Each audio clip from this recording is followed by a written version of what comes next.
Welcome to the K Factor podcast, where we turn up the heat on all things fire protection. Brought to you by the American Fire Sprinkler Association, this podcast sparks conversations about the latest technology, trends, and tools shaping the industry. Join the AFSA tech team as we fan the flames of innovation in fire safety.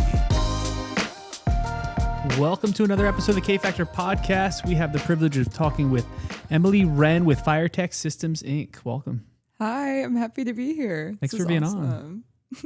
Of course. Have you heard our intro before? No, that was actually my first time. I did follow y'all, but hearing it firsthand right here was pretty cool. Yeah, it's seems legit. So yeah.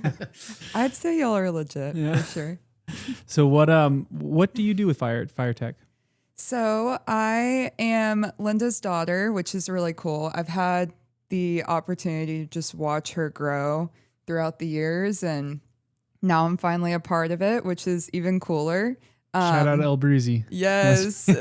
Shout out Linda B. We love you. So I have a background in inspection sales. I did that for about 3 years.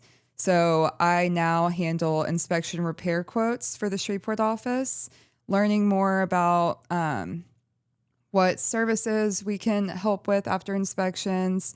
And then we just recently acquired a extinguisher and hood company in Texarkana, which is about an hour north of Shreveport.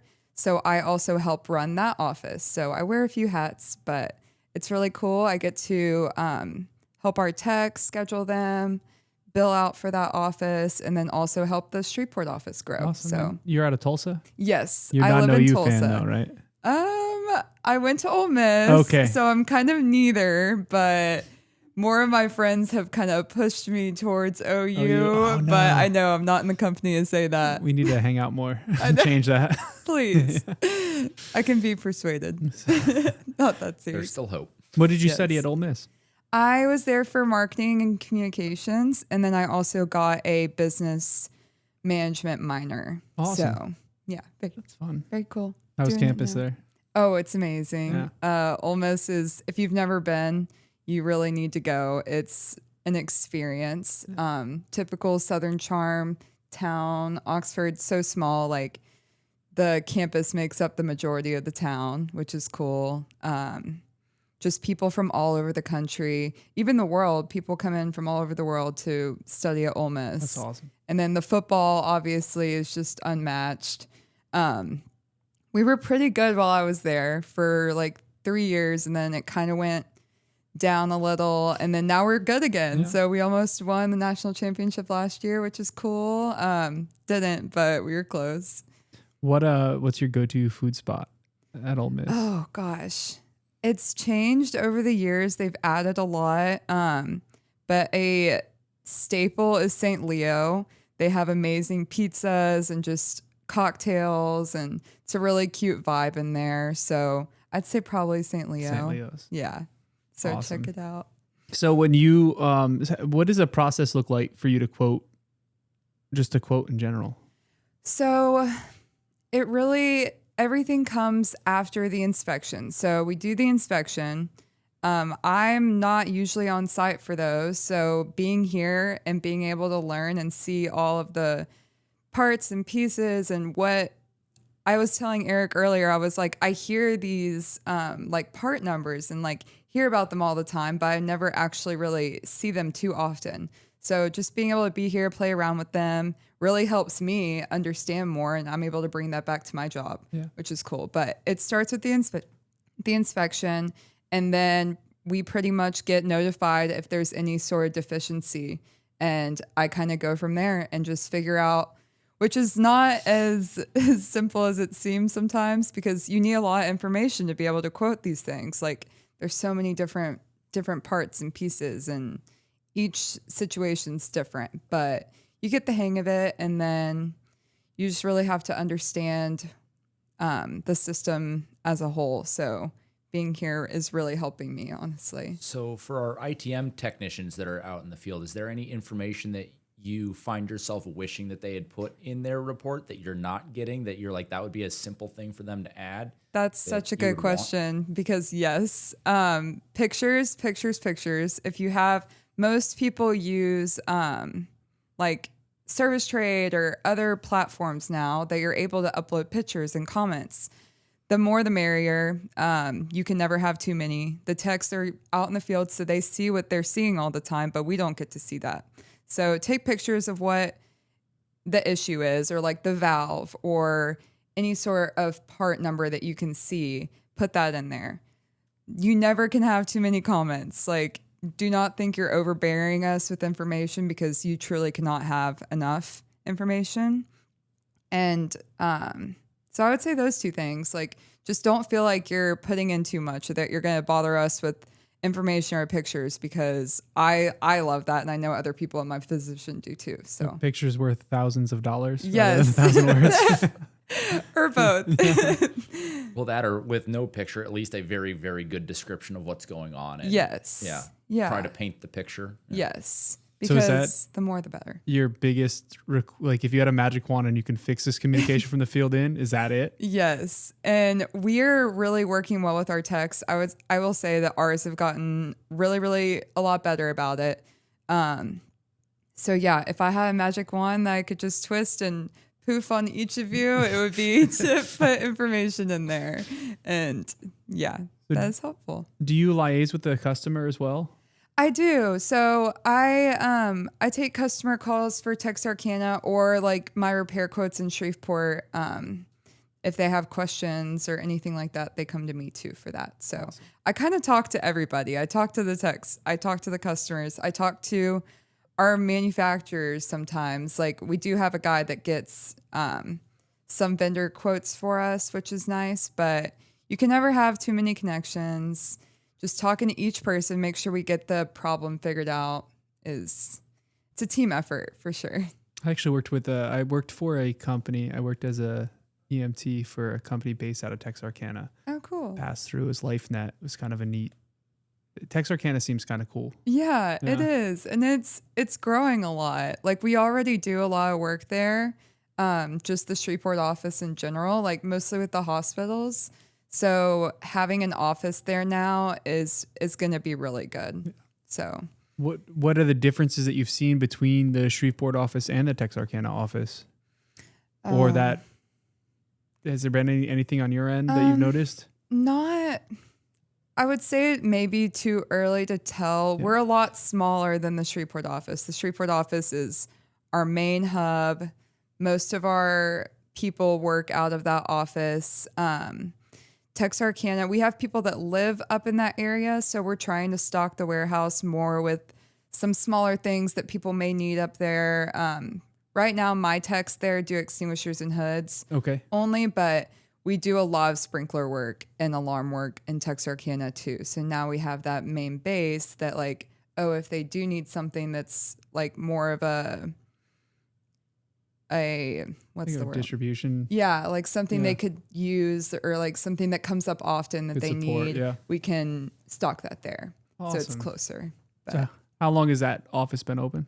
Oh, it's very new. Like, we just acquired the company back in like August. Okay. So September 1, it was like the day after Labor Day was our first day of really opening that office. But we're going to have to get you back for our alarms and hoods systems then. Yes. Yeah, no, for sure. I mean, I want to learn as much as I can. And I even want to come to the design portion too at some point.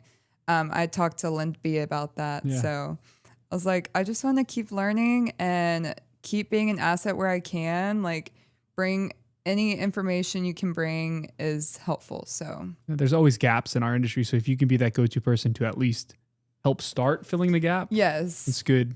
Like, I'm nowhere near knowing the amount that you two know to be able to teach, but coming to these things, having this resource is so helpful. And I know it's so helpful for everyone that comes through. Building the confidence as well. Yes, it really does. You're like, oh, this isn't so scary. Like, follow the lines. Like, it all makes sense if you think about it. Yeah. What's your biggest like aha moment you've had in class? Oh, I'd say or none, Eric, you're doing horrible. No, I'm just kidding. no. I'm just I mean, kidding. That's the answer right there. it's more that there's been a few. Yeah. Today, I would say just fully understanding dry systems. Like, it sounds so simple and easy, and you're like, okay, it has water there and air there, but just really understanding the mechanics of how it works and where those pipes lead to and things like that is really just like, oh, okay. Like, for me, being someone that's in the office more, looking at it on a computer, it's like, okay, now I can take that, see it in real life, and then it's like, poof, it makes sense now. All starts to connect. Yeah. So another thing we like to highlight here is like, you don't need a fire protection degree to do well or grow in this industry. So what was your path with marketing and business? Kind of know how you've landed right Yeah. here, So it's kind of funny. So back when I was in college and high school, like, I feel like growing up in the industry, I was like, I felt like there was so much pressure and that like I needed to do that. And I was like, I don't know if that's really for me. Like, I'm going to try a more basic route, see if I can, like, I'm creative. I like to talk to people. I like sales is good for me because I'm just a people person. And so I was like, okay, I'll do marketing, things like this, see where that leads me. Because I was kind of being a rebel in that way, almost rebel, but but a rebel nonetheless. yeah. So I was like, I don't know if the fire industry is for me. Like, I'm going to try to figure out my way, see what I want to do. And I worked for Ferguson. I did the kitchen, bath, and lighting part at first. Fun. So that was fun. And I was able to deal with the pretty fixtures and talk to customers and work with designers and contractors. And I really liked it. I worked with a great group of people, but I just didn't really see like what was next after that, you know, like the growth. And so I was like, okay, this was really good experience. I got good like knowledge of talking to customers, dealing with bad customers. We got a lot of those. I worked there around COVID, and it was back when there were manufacturing delays like crazy. And pretty much every call I took was an angry person. And so that builds your skin and like makes you stronger too. It sucked at the time, but I think that gave me a lot of really good experience just for life and work in general. But then my husband's job, he got transferred to Tulsa. And so I was like, okay, I could transfer with Ferguson up there because they have a kitchen, bath, and lighting. And I was like, I'll do that and see what happens. But I kind of was feeling like I needed more. And moved up here, worked there for a little bit, and then was like, let me just see if I could maybe get into the fire industry up here. Like, let's just see. And ended up getting a job with Fraser Fire. They're a pipe worker company now. They were amazing, taught me so much. I really loved my time there. I went out in the field some, so I did get to see some things, but I was so new back then that I didn't really put it all together. I have no clue what to ask at that point. Yes. Yeah. It was kind of just like, I'm trying to be a sponge, understand what I can, learn what I can. And I had great teachers there. And then that's when I started the sales role, like with inspection sales, and loved that, like talking to customers and just trying to get them to see the value of inspections and what, like, it's not just something that you need to do or this or that. It's like seeing that we're actually trying to take care of your systems and make sure that they will work properly in case something happens. And I got really good at that and I really liked it. And then I just felt the feeling that I need to start helping my mom. Like, now I have experience. I have something to bring to the table. I think that was always my fear when I was younger, was that I didn't just want to come into it, not know anything, and just, I don't know, you know? So I was like, I feel better going into it now that I have some experience and understanding and I have something to bring to the table. So now here I am and gonna see where it goes. What'd you do for Fraser? Is it Fraser? Yes. Yeah. So I was inspection sales. Okay. Yeah. So similar role. Yes. Yeah. Well, it is. And I would do some repair quotes. So I got some experience with that too. But yes. Yeah. So you were kind of on the opposite end, though. You were upfront selling the inspection versus coming in and doing more of the service sales. Yes. And selling the inspections was, you kind of just needed to know what you were looking at system-wise. You didn't really have to know all the parts and pieces. You just had to know, hey, this is wet system dry, or there's a fire pump, need to quote that, or there's a backflow. Like, just understanding what you're looking at. But now with service, I'm having to really understand the parts and pieces of what make the system and how it works. So you're talking different clappers and cover face gaskets. Yes. Different sprinklers to replace. Yes. Sprinkler heads, accelerators, like we talked about today. All just so many moving parts. So this class has been really helpful for me for that. Awesome. So what do you hope to see, or what's your next steps? What are you? I mean, you're kind of starting this or helping with this Texarkana. Yes. So we are in the process of hiring an office manager for there. So she will kind of take over my day-to-day for that. I think I want to lean more into repairs and then maybe design eventually and get into the nitty-gritty of making these systems. So I really like understanding how things work. Eric's really good at explaining that. So I've been super engaged with that because I'm like, this is how my brain works. And so I respect that process. So it's just, I think that'll be my next route. Yeah. Just kind of learn from there. But we have a bad habit in our industry of making things more complex than they have to be. we do. And I don't know if it's ego or what. No, that's so true. And I'm like, but why? Why do we need this part to make it work? Or I don't know. It's so complicated, but it's also so fun because you never stop learning. And there's always something on there. the repair side of the going back to the sales side, right? If I can't explain how something works or why something is important, it's hard for me to sell a customer on why they need to spend their money on it, right? Yes. So part of it is just understanding, how does this all play together? Right? Because if I can't explain it, I don't want you to spend your money on something that I can't. You need to fix it because we say so. Yes, Right. because the book says. Literally what I was thinking too. So Well, that doesn't work for me as a parent, and it hasn't worked for me on customers either. Or as a son, that never worked. Right. Correct. You're going to do it because I said so. Oh, really? Okay. So with your inspectors, the hardest part is getting information. Mm-hmm. With your customers, what's the hardest conversations you have? And if you had that same magic wand, well, we'll use a different magic wand. yeah. What would it be? We do have good customers. They want to take care of their systems, the majority of them. And the majority of them understand, and we've worked with them for so long. That's FireTech's been around for 35 years. It'll be 36 years this year. And we still have so many of our very first customers, which is a testament to the company and our people. They care, and we wouldn't be telling them things if they didn't need it.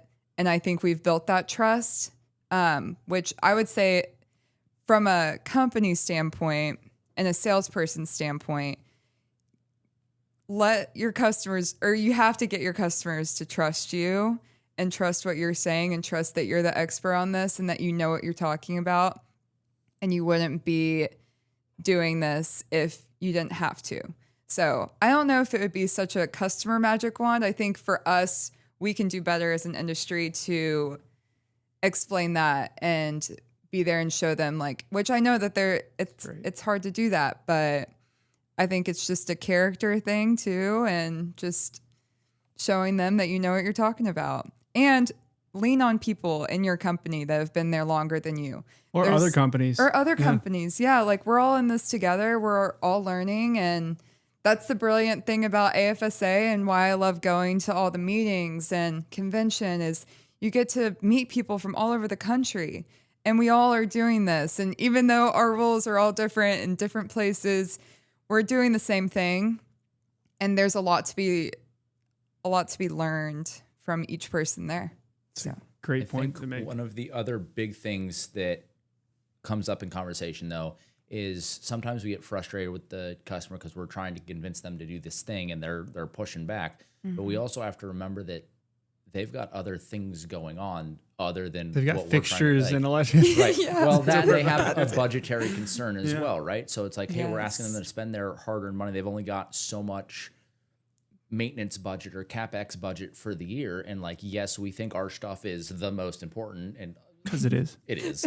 But we also have to remember that we're up against all of their other budgetary considerations. So it might Yes. not be that they don't necessarily want to, but we've got to help them prioritize where that falls. And if we don't do a good job of that explanation and helping them prioritize that. But yeah, I feel like sometimes our frustration is not only that it may or may not be a trust thing, it might also be we think it's the most important thing, but in the grand scheme of things, well, it maybe still is, maybe still not, right? Very true. And that's something we do have to remember, and at least making sure that they take care of the biggest things that need to be taken care of. Or like I tell customers with like our 5 years and such, like they do have a year until the next inspection to get it done. Like as long as we get some sort of approval or some sort of note that like you're aware of this and you are going to get it done, but you just need more time budget wise. I feel like we're pretty lenient on that as long as they agree to do it. So using those frequency ranges to your benefit in that Yes. conversation. Yes. That's awesome. The other thing that I think can be helpful too, though, is there's no reason that some of these should sneak up on us, right? If we know we're coming up on a 5-year, if we know we're coming up on sprinkler testing or any of those less frequent items that we know still need to get done are really important, that shouldn't be a, hey, by the way, this year we need all of this extra money. We should have been having that conversation a couple years out saying, hey, this is a thing that's coming up. Let's start budgeting for it. This is what that's going to look like. This is why this is important, and get that on their radar so they can start setting that money aside and making that a thing that they can actually prioritize and budget for and make a reality versus us coming in and being like, oh, well, sorry, you've got to spend all this money that you didn't budget for. And if you don't, like, things are No, going to go you're poorly. so right. And we actually do that with some of our larger customers, like the hospitals. The recurring, Yes. the ones you know you're going to keep that Yes. that you have the time to do that, right? Or it's not like we're so on top of this is coming up, but like usually if that year is coming up, or like I've seen some from last year that they were like 5 years going to be due next year, like let's quote this for them. So some of the techs are really on top of it with that, which is nice. And that's good that it's on their radar too, or they've been working with this customer for so long, so they just know. But I think that's a big, big point, and that would definitely help the customer too. So that's based on the text alert, typically, in that relationship and conversation. Some, yeah. Calls or we send them their reports through building. Some of our customers, we use building reports for our reports, and some of them do have access to their reports, like the bigger customers. But we do have people that are designated for like hospitals or like larger accounts like that. So I think just having the people that it's not like, we all wear so many hats, but it's really nice when you have all that support from other people on your team that we can all kind of work together and make it work. So I'm a hat person. What kind of hat would you wear if we're wearing so many hats? Well, I'm going to Fredericksburg soon, so I'd say a cowboy hat, little cowgirl hat. You can bring that to convention and everything will be great. Yes, in San Antonio. I know, I'm excited. It's going to be fun. Going to Ole Miss, I'm sure you already have the boots. Yes, right? I have the boots. Boots with the fur. That's right. Apple bottom jeans and cowboy boots would be crazy. In San Antonio in September, I'd say probably not. Yeah, It's going to be warm. It's going to be toasty. It's not going to be like DC where, did y'all do the river boat? No, well, I forgot what we were doing. We had something else. Yeah. It was cold. And I was like, I am not used to this, like being in September and being cold. Like in Oklahoma, Texas, Louisiana, we're still cold? steaming Yeah. down there at that point. It's the latter part of summer. Yes. So this is, I guess I'm going to steer the conversation in a different direction too. Okay. So you went working with, going to school, and you have mom now you're working with mom. Yes. Has like holiday conversation changed, or what is that even like? Yeah, she always gets a call like on Christmas and Christmas Eve. Like something bad happens. Knock on wood, it won't happen this year, but it's came true, which is sad. But we also work in an industry that it happens, and it's serious when you get those. So you have to pay attention to it. But yes, it is fun having me, my mom, and my sister all involved in the company. And it's fun because my sister's now like my coworker. Yeah. So we get to talk and like bounce things off each other and also be sisters, which is so fun. That's awesome. And then getting to learn from Linda is just amazing. Like she's a wealth of knowledge, but she also, she doesn't like throw it in your face. She'll just like mention things or she just knows so much. So I'm like, how do you even, it's like Bob or other higher ups in our industry. Like they just know so much. Like how do you even begin to pick their brain on things? But it's really cool to have a firsthand look, especially with my mom. And it's awesome. Well, did ever just like stop talking business, mom? Yes. Like let's yes. let's go out. Like we're like, okay, we're gonna enjoy our dinner. Let's have fun. Okay, no more work talk. And the other wild thing is like when you're around those people, even Bob and Linda, and every time you're like, okay, I feel like we've probably heard a fair bit, and then they'll just drop some other piece of knowledge. You're like, how have I not heard that yet? Like, right. Where did that come from? The stories, like that's especially work with Bob all the time. You catch these stories and they get repetitive. Yeah. But every time you listen to it, you realize it pieces to a bigger thing. Yeah. Right? There's something different to that story when it's told. Yes. Or you'll pick up on a different facet of it that you completely missed the first 3 times. Yes. So don't check out. No, you're so right about that. Like you do hear different parts, and then like coming to classes like this, and it's like, oh my gosh, I've seen this so many times, but now it just finally clicked, you know? And it's the same thing with those kind of conversations. But. What you said you're creative. How do you I'm a creative person as well, but how do you suffice that while being inspired? It's hard. You can be creative, but not really in fire sprinklers, right? Yeah. I'd say my creativity is not really work related, I guess. More of like my hobbies. Like I love to run. I get really into that and like videos, and that's kind of how I channel my creativity is through running. But I love that the sprinkler world is coming up in the social medias and the podcasts, and like I see their TikToks and Instagrams, and I'm actually on the PE&A committee this year, and so we are helping run a new social media campaign. We just threw, I guess, one video went out that myths one. Yeah, it did really well. Yeah. Oh, good. Yes. Yeah. So that's been really cool to be a part of, and I feel like that's where my creativity can kind of flourish with that. We have someone that runs our social media for Fire Tech, but I'm not super involved with that. Yeah. But I do love that it's coming up, and we're getting to do more and like showcase more to the public of like what we do and what we're about and how it's important, because the general public do not know. So when you said videos, we'll talk about hobbies a little bit. Yeah. Well, what do you do with videos? So I make little running content videos. That's fun. Yeah, it is fun. And I post like my workouts, like when I do speed days and things like that. Those usually do the best. Is like when I post what my workout is, but I'll do videos. I'll take little clips while I'm running, showcase things that I'm looking at, and then post pretty much like overlays on the videos, like what the workout is, like what paces I hit. And people really like and share those or like save them, and they're like, drop a handle. It's a good one. Yes, it's Wrenn on TikTok. I think it's M_Wrenn maybe, but I'm sure I'm sure it'll pop up. But been doing that for about,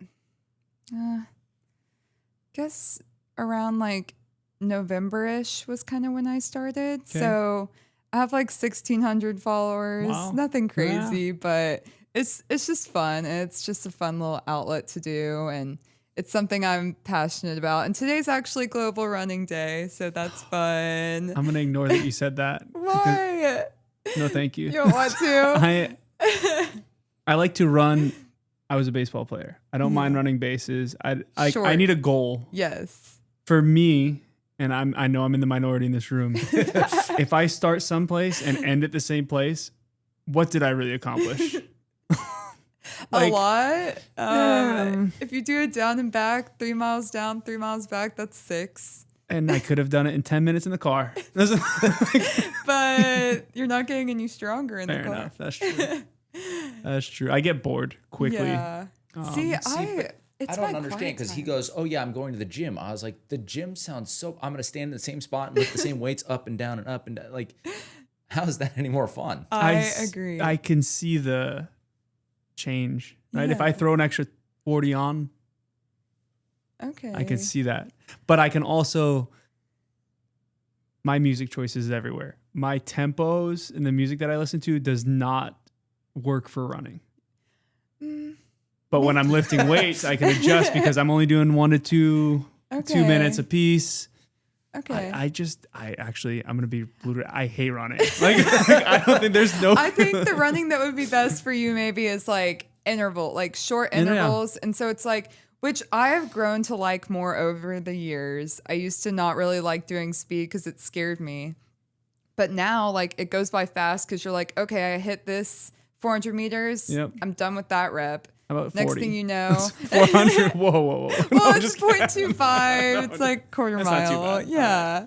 But no, it's just fun. And I feel like that's where I've kind of channeled my creativity to. But I feel like I still am able to be creative with work. But personally, it's more with running. Yeah. See, that's what I like. You can always tell amongst the running community who's the distance runners and who are the sprinters, right? Because the sprinters are like 400. That sounds terrible, and the distance runners are like, no, that's great. I Yeah. love the 400. That's Right? barely anything. I know. Right? And They're other like, people are that's my "You're- race. You're doing what? You want me to run how far? Yeah. Right. So what's the next marathon on the radar? Oh, so there's a Tulsa marathon. It's Route 66 in November. I haven't decided if I'm going to run it yet. That was my very first marathon, and it has so much elevation gain. It's very hilly. In Tulsa? Tulsa Really? is hilly. Yes. There's a couple brutal hills in Tulsa. Yes. Yeah. And my neighborhood's really hilly. So I've gotten better at hills. I do train them. So I feel like I want to run it in November to see what my change is from my first marathon, but I just remember the second half being brutal, so I'm kind of scarred from that one, but we'll see. Does that bring you past Pops, or is that just in Tulsa? No, it's in Tulsa. It's Tulsa, okay. They actually changed the start line to be right on like Route 66, which would be cool. That's fun. And then it goes through the neighborhoods, Philbrook Museum, things like that. And then goes on the river a little bit, and then it goes by TU. Okay. And TU is actually really hilly over there. Sneaky, but There's a place called Pops on Route 66, and I don't know how many hundreds of flavors of soda they have. I haven't been there. Then there's another one, and I need to too. figure out where this was, but it's on Route 66, and it's probably twice the size of this podcast studio, and it's a barbecue place. And they cook until they run out. Yes. And it's like in the middle of nowhere. Yes. And And once like- they're out, they're done. Yeah. And I showed then up at like 11, and they're like, we're sorry for you. Yes. I drove an hour and 15 minutes. No, I've eaten there. Oh, what's the It's name so of good. it? Yes, it's so good, but you have to get there right when they open. Yeah. Or else you're not going to get food. Yeah. But that's the best kind of places, you know? For sure. So have y'all always done alarm and extinguishers? So we started out as sprinkler. My mom will say the alarm was it's like the little stepchild, but now the alarm division does pretty much just as much as the sprinkler. Okay. Now, or very close. We get some big alarm jobs, which is awesome. And then hoods, extinguishers are about the same. It's growing. And then what else? Doing any clean agents? We do. It's kind of looped in with Hoods. yeah, but not too many installs. We do inspect them. Right. But yeah, sprinkler and alarm are our main focuses, I feel like. But we do it all. Yeah. We're a one-stop shop. So What's it like with the difference in personalities and inspections between the two different groups? Or three? Yeah, it's funny. Like, I feel like it's like this at every company, I think. Mm-hmm. Like, the sprinkler guys are like, we're the big dogs. And then the alarm guys are like, no, we are. So it's like, it's just funny. You can definitely tell who's sprinkler and who's alarm, but I don't really know how to articulate that. Yeah. Can you tell just in their writing? Or is it more So I how don't they really handle business? I don't really handle alarm repairs or anything like that. So I'm not really talking to those techs more, but I feel like sprinkler techs are pretty they're descriptive, but I think alarms are a little bit more. I don't deal with them enough though to know, but So let's end this on it's a question that we ask most of our guests. okay. If you were a part of a sprinkler system, what part would you be and why? Oh my gosh, this is a fun question. Oh, let's see.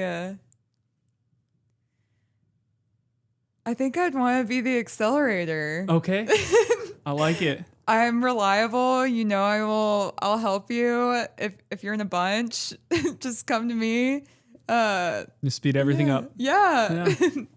I think that's fun. What would y'all be? I'm curious. I don't think I've thought about it. Oh my What gosh, would you be? ask it? I'm trying to remember what Eric's I like, said I last time. know. No, I'm trying to remember what I said last time. Oh, I had a good answer for this and I forgot. Oh, I got one. What you got? I don't think anyone's used it. I'd be the water. Very useful. That's so Kind of behind the good. scenes. But the main part. That's fair. I could see that. Yeah. And I'm overflowing with passion. All right. I see what We you can did keep there. going until you have an answer. I think I'm gonna go with the sprinkler. Okay. Yeah. Any type? Not particularly at the moment. Just kind of So kind of like your coffee Yeah. choice, the basic sprinkler. Yeah, the Does basic it- sprinkler. We're going standard. Or the K8. ultra high temperature. That's good. I love it. What if you had to give me a part? What would it be? Oh no. Control valve. Control valve. Yeah. Okay. Make sure everything works, but also have control over everything else that's happening. Interesting. Okay. Interesting. That's Keeps everybody on cool. track. Yes. But in the behind the scenes, he sneaks in, sneaks out. And if things start going sideways, he's gonna shut it down and take the blame.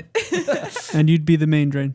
Perfect. Yeah. I was just thinking that y'all We had a little bromance moment here. Yeah. Good way to end it. Yes, this was so fun. Appreciate Thank you y'all being for on. having me. No problem.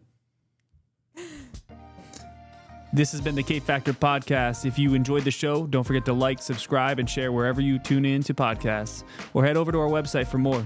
Reach out to us anytime at technical@firesprinkler.org. Stay safe and always learn as we keep the fire protection conversation going.